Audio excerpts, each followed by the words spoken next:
Top और hot news दिखाए जाते हैं, जिसमें टॉप न्यूज़ होता है कि वैनली का लाइव स्ट्रीम पटरी उतर गया। दूसरा होता है सॉन्ग यान के घर पर छापा मारा गया। और हॉट न्यूज़ 3 होते हैं, जिसमें होता है कि आप यहाँ हैं, और चौथा होता है कि प्लीज़ लाइव स्ट्रीम प्लेटफॉर्म पर टेक्स्ट टू स्पीच डेवलप करें। पांचवा होता है वैनलीज वर्जन पति घर पर नहीं, वैनली का संस्करण। ऐसे कुछ टॉप और हॉट न्यूज़ आए होते हैं।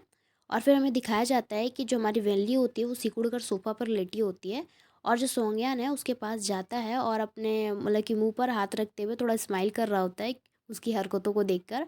और फिर सोंगयान उसे कहता है कि अपने कमरे में जाकर सो जाओ, जिस पर वो दूसरी तरफ पलटती हुई कहती है कि मैं आज रात यहीं सोने जा रही हूँ।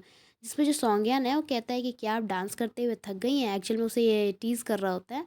जिस पर वो बहुत ज़्यादा चिढ़ जाती है और चिल्लाती हुई कहती है कि यू। इस पे सॉन्ग बोलता है कि मैं क्या, जब मैं आपके आसपास होता हूँ तो तुम्हारा चेहरा उदास रहता है, लेकिन जैसे ही मैं चला जाता हूँ तुम कॉन्सर्ट शुरू कर देती हो, तो फिर मेरे वापस आने का मतलब क्या हुआ, ऐसा कहता है। जिस पे जो वैनली होती है वो कहती है कि क्या मैं इसलिए उदास चेहरा बना रही हूँ क्योंकि तुम वापस आ गए हो। ऐसा इसलिए है क्योंकि तुमने मुझे पहले नहीं बताया कि तुम वापस आ रहे हो। तुमने तुमने तुमने मुझे ऐसे ऐसा बना दिया है, तुम्हें शर्म आनी चाहिए, ऐसा उसे कह रही होती है। फिर जो सौंग्यान है उसको वो कहता है कि आपके पास लाखों फैंस हैं, लेकिन आप उनके सामने खुद को एम्बेरसिंग होने के बारे में वेयर्ड नहीं है। लेकिन आप एक पर्सन के सामने खुद को एम्बेरसिंग फील करने के बारे में वेयर्ड क्यों है। जिस पे जो वैनली होती कहती है कि मैं एक डबल स्टैंडर्ड रखती हूँ। जिस पर सॉन्ग उसे ही बड़े प्यार से स्माइल करते हुए देख रहा होता है और उसकी बातों को सुन रहा होता है और कहता है ऐसा ऐसे कह रहा होता है। फिर हमें नेक्स्ट सीन दिखाया जाता है बेडरूम का, जहाँ पर दोनों सोने जा रहे होते हैं, और जो वैली होती है वो लाइट को ऑफ कर देती है और अपना मोबाइल चला रही होती है, जहाँ पर जो सौंग्यान होता है वो सो जाता है। फिर जो वैली होती है कहती है कि क्या तुमने ये नहीं कहा था कि तुम इतने कम समय में वापस नहीं आ सकते, तुम यहाँ क्यों हो। फिर पलट कर कहती है कि तुम्हें पता है अगर तुम वापस नहीं आते तो तुम्हारे बिना मैं कोई भी परेशानी नहीं होता। और जो सॉन्ग बोलता है उसको कि मैंने देखा है कि तुमको अपने आप ही 5 ट्रेंडिंग सर्च मिल गए हैं, Mrs Vance you are amazing. जिसमें जो वैन ली जो होती है कहती है बड़े प्राउड से कहती है कि क्या तुम इसके बारे में सब कुछ जानते हो, तो फिर तुम वापस क्यों आए। जिसे सुनकर वो थोड़ा पॉज हो जाता है, बेचारी की तो कोई वैल्यू ही नहीं है। फिर जो सॉन्ग है वो कहता है कि तुम नहीं चाहती थी कि मैं ऐसा करूँ, तो वैनली इस पर सोचती है और फिर अपना मुंह फुलाती है और चेहरा दूसरी तरफ घुमाते हुए कहती है कि ये सही है, अगली बार मैं उस काम को टालूंगी नहीं जिसे टाला नहीं जा सकता, मैं अपने उसे अकेले ही निपट लूँगी, मैं तुम्हारे बिना भी अच्छा काम चला लूँगी। जिस पर वो एक साँस छोड़ता है और शांत रहता है, बेचारा को बुरा लग रहा होता है। तो फिर जो वैनली होती है कहती है कि क्या तुम सो चुके हो, और सॉन्ग को पलटकर देखती है तो सॉन्ग उसे ही देख रहा होता है बड़े प्यार से, और उसे देख रहा होता है, और सॉन्ग को इतने करीब देखकर वो ब्लश कर रही होती है, जिससे वो अपने जो कमल है उसके अंदर अपने आप को ढक लेती है और कहती है कि अगर तुम मतलब कि सोए नहीं थे तो फिर तुमने आवाज़ क्यों नहीं दी। जो हमारा सॉन्ग होता है वो कहता है कि मैं सोच रहा था, और वैनली को देखकर कहता है कि कैट्स अकेले और घमंडी क्रिएचर, जब भी तुम उनके करीब जाते हो तो ऐसा लगता है जैसे वो केवल मतलब कि दान कर रहे हैं। ऐसा लगता है कि परमेश्वर को पता था कि ये क्रिएचर अट्रैक्टिव नहीं थे, इसलिए उन्हें ऐसा गुण दिया गया जो ह्यूमंस को प्रसन्न करते हैं।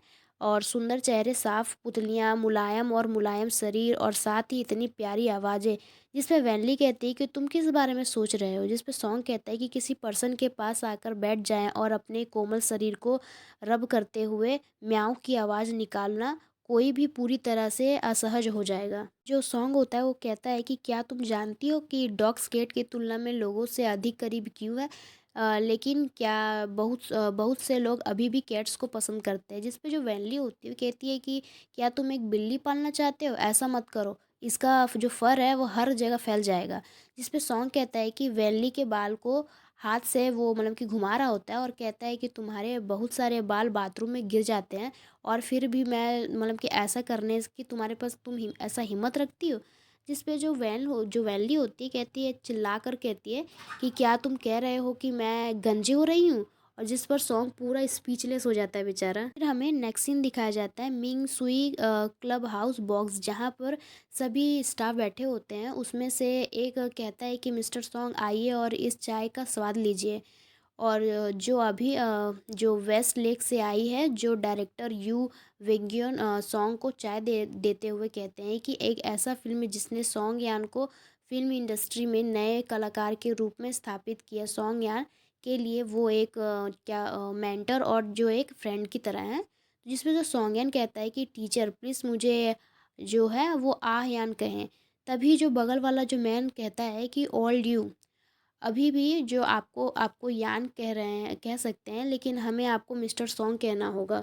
और वो दूसरे भाग, और वो जो होता है वो एक डायरेक्टर, ग्यू मूवी डायरेक्टर होता है, और कहता है कि मेरी फ़िल्म के दूसरे भाग में मतलब कि अलग वयस के 200 मिलियन युआन का निवेश नहीं किया होता है, तो मुझे विशेष प्रभावों की व्यवस्था करने की बहुत चिंता होती है। जिस पे जो सॉन्ग कहता है कि मतलब कि हंसकर बोलता है कि ये सब बॉक्स का फैसला है, मैं मतलब कि सचमुच इसका श्रेय नहीं ले सकता। फिर जो डायरेक्टर ग्यू है कहता है कि क्या अगले ईयर के लिए अभी भी स्लाइड अवेलेबल है? मेरे पास एक नोवेल तैयार है, एक स्पेशल आईडी, अगर आपकी मतलब कि रुचि हो तो मैं किसी से उसे आपके सामने प्रेजेंट करने के लिए कह सकता हूँ। जिसमें दूसरा मैन कहता है कि एक बड़ा आईडी, इन दिखावटी बातों पर का क्या मतलब है, ये सब मतलब कि रोमांस के लिए हैं। जिस पे जो हमारा सॉन्ग होता है वो कहता है कि ऐसा नहीं है कि मैं उसे उठाना नहीं चाहता, बात बस इतनी है कि इमोशनल ड्रामा रियलिटी में मेरी स्पेशलिटी नहीं है, इसलिए मुझे इस स्पेशल आईडी को बर्बाद करने का डर है। जिस पर जो डायरेक्टर ग्यू है वो कहते हैं कि यान क्या आपको आपकी जो पत्नी किसी आईडी ड्रामा से नहीं है, तो क्या आपकी पत्नी इसमें रुचि रखती है? जिस पे जो सॉन्ग वो कहता है कि चाय पीते हुए कहता है कि अगर डायरेक्टर ग्यू मेरी पत्नी को चाहते हैं तो सीधे उनके मैनेजर से कांटेक्ट करें। अगर वो ये कह मतलब कि कहकर उसे समझाने का कोशिश करे तो मेरी जो पत्नी है, मेरी पत्नी के लिए तो परेशान मत होइए, वो बेहतर है और काम के मामले में मुझसे कोई संबंध नहीं रखना चाहती है। जिसमें फिर हमें दिखाया जाता है कि वो वहाँ से जा रहा होता है और सोचता है कि वो अगर वो अकेले ही चीज़ों को मतलब कि सुलझा सकती है तो वो दूसरे को परेशान करना बंद नहीं करती है, और कभी भी मुझसे कोई संबंध नहीं रखना चाहती है। बेचारे कल रात का उसको बहुत ज़्यादा बुरा लग जाता है जब उसको हमारी वैली बहुत सारी बातें सुना देती है। तो खैर, और वो डोर ओपन करता है, तभी वैली बहुत ज़्यादा क्यूट बनकर उसके सामने आ जाती है और कहती कि तुम वापस आ गए बड़े प्यार से। जिस पर सॉन्ग देखकर पूरा ब्लैंक हो जाता है और सोचता है कि क्या क्या मैंने गलत दरवाज़ा खोल दिया है। बेचारा पूरा फ्रीज हो जाता है कि इतना प्यार से मतलब स्वागत मेरा, वाह, मतलब वो तो पूरा फ्रीज हो जाता है। सो अब आगे पार्ट के लिए हम मिलते हैं नेक्स्ट पार्ट में। सो बाय बाय।